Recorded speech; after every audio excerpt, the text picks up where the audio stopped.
Google 语音助理操作使用方法，还有它的会做什么事。按萤幕正下方大按钮，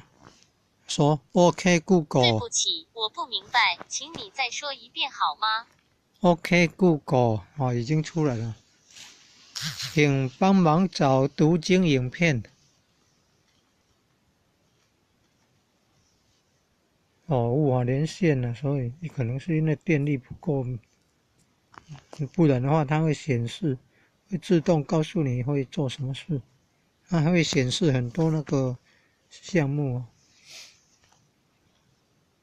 它还会帮你打电话，会提醒你，帮你设定闹钟，帮你调声音，帮你做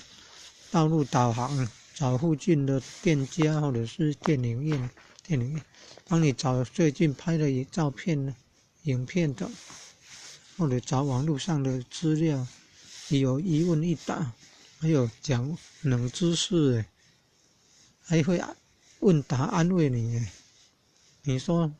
无聊，他说会安慰你，就好像那个人类的智慧可以对答这样，有一问一答，好厉害。还有呢，还可以做很多事呢，告诉你天气呢，比如说问看明天会不会下雨，还有出国的时候钱币兑换呢，请他帮忙说外国话呢，好厉害哦。